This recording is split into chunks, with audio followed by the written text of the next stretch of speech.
feuds are not completely uncommon, especially when there's cliques among the congregation, but sometimes others can get into it rather publicly, like the preacher and the choir director, and then things can get kind of ugly, such as what happened in this story. One week, a preacher preached on commitment and how we should dedicate ourselves to service, and the director led the choir in singing, "I Shall Not Be Moved." The next Sunday, the preacher preached on giving and how we should gladly give to the work of the Lord, and the choir director led the choir in "Jesus Paid It All." The next Sunday, the preacher preached on gossiping and how we should watch our tongues. The hymn that Sunday was, "I Love to Tell the Story." Well, the preacher became very disgusted over the situation, and the next Sunday he told the congregation he was considering resigning.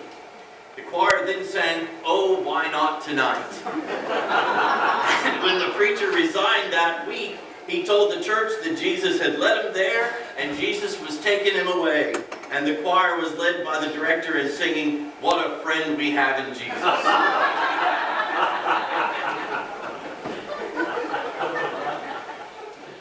That piece was courtesy of Eric Volz.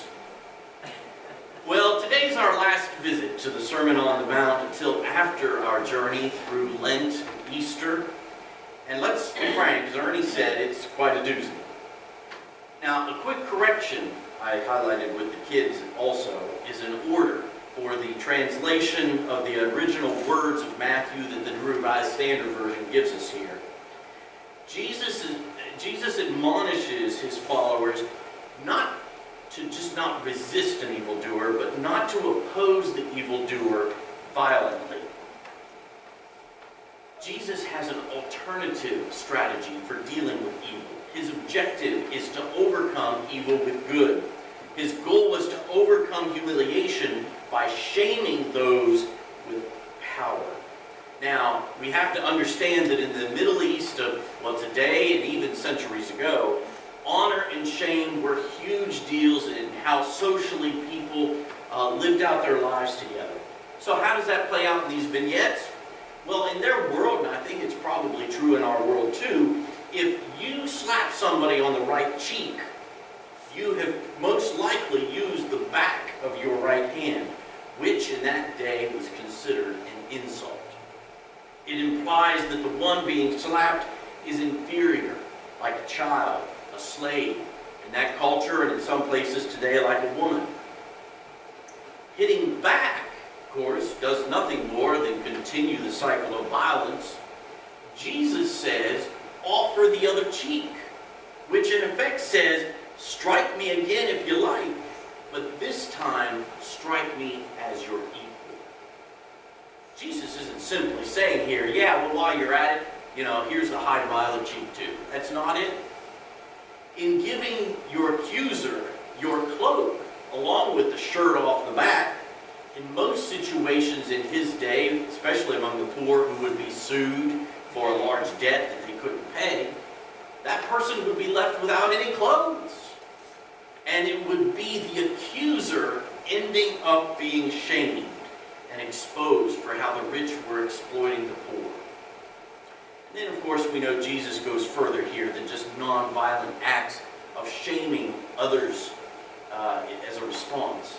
He calls us really to reorient our entire angle on our enemies. Now, this might be true for you as well as it is for me. The last time I did an inventory, I wasn't able to name any real enemies, hardcore enemies, I might say. By that, I just don't think I'm on somebody's hit list out there. There's nobody I wish to be dead, and there's no one, at least I hope, who wishes me dead. I wish everybody success and health and life. But obviously we do know that there are those who target we who live in the United States, right? And while we wouldn't possibly maybe be on a list particularly, there are some who probably wouldn't mind if we ended up dead as a result of an attack. Let's not forget that every day the Jews of Jesus' day had plenty of a reminder that they were an occupied region of Rome. tax collectors and others made sure that they didn't forget.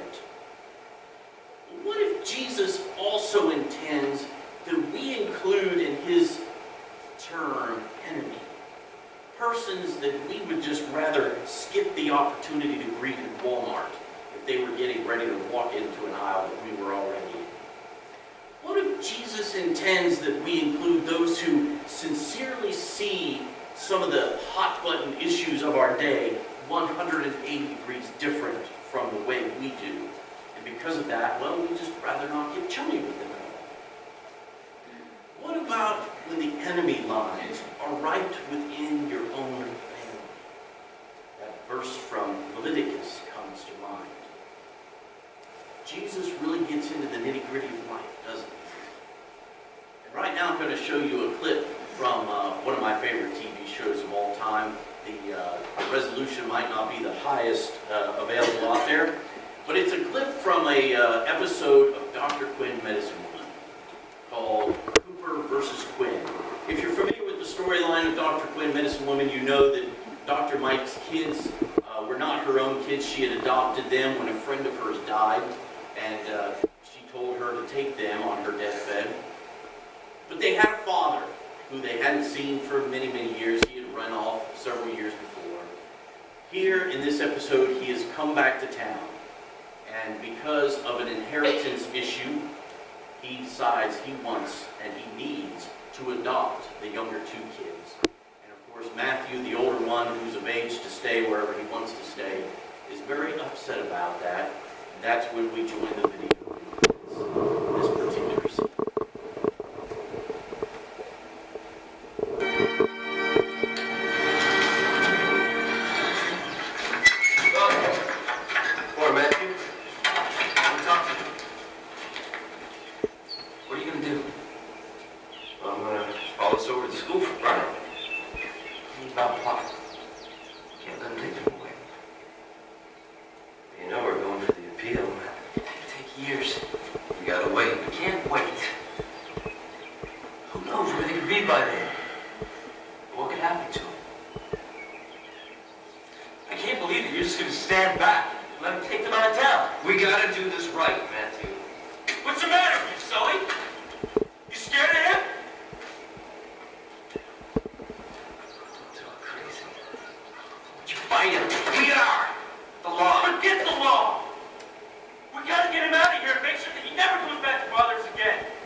So no matter who comes to mind when you think of an enemy,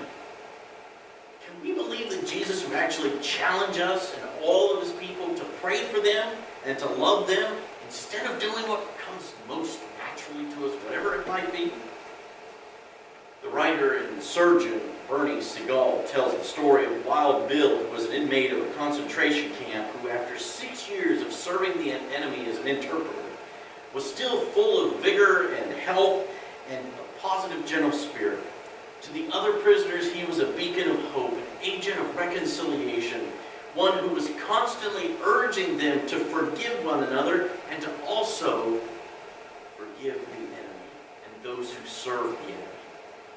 That man's positive spirit was all the more amazing because of the personal horror which he himself had experienced at the beginning of the war.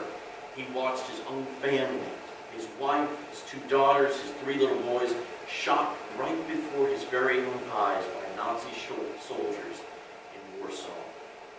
And when asked to explain his lack of bitterness, Wild Bill responded, "I had to decide right then whether to let myself hate the soldiers who had done this or not. It wasn't an easy decision, really. I was a lawyer, and in my practice I had seen too often what hate could do to people's minds and bodies. Hate had just killed the 6 people who mattered most to me in all the world. And I decided then that I would spend the rest of my life, whether it was a few days or many, many years, loving every person I came in contact with." Jesus has to know for sure that by praying for our enemies, we wouldn't expect to see them change. Might not even change the way we look at the issues that divide us. Our own convictions won't change, but Jesus knows that our humanity will. That is what Jesus wants us to strive for. Not perfection, in that we always choose the right pathway, or we always choose the stop sign when we should choose the stop sign, or the go sign when we need to choose the go sign. No, it's not that. That we score flawlessly 100% all the time on whatever it might be. No, but Jesus is pointing out perfection in love. Giving freely to others as we've received from God. That's how to be the humans that God's created us and calls us to be. Is it somewhat impossible?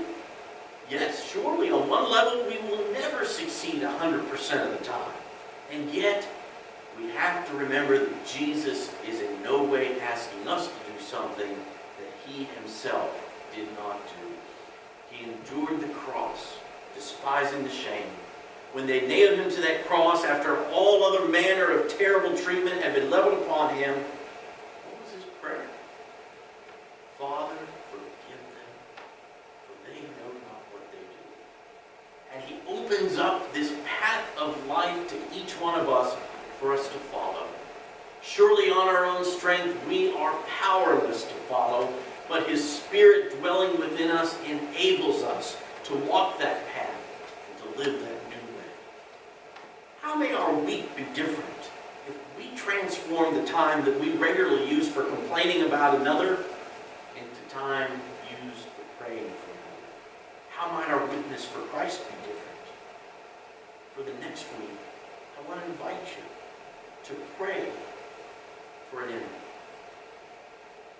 Will you commit to an act of love, whatever you can do, or simply to pray for someone that you are at odds with, either ideologically or even something more difficult? For this next week, pray for that person. Pray for that group of people. God promises that we'll see things in a more human way. This is how the Message from Peterson brings us verse 28. He writes, "In a word, what I'm saying is this: grow up, your kingdom subjects. Now live like it. Live out your God-created identity. Live generously and graciously toward others, the way God lives toward you." Heavenly Father, may the Spirit so enable all of us. Amen. Let's join together in a word of prayer. Lord Jesus,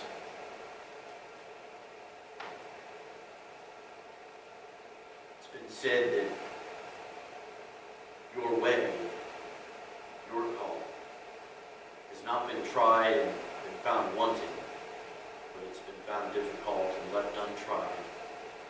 Surely, Lord, we have tried to, and sometimes have given up. But Lord, today may you give us that strength anew in our hearts and in our spirits to be in relationship with others as you would have us to be. We ask this in Christ's name. Amen. As we respond to God's word today,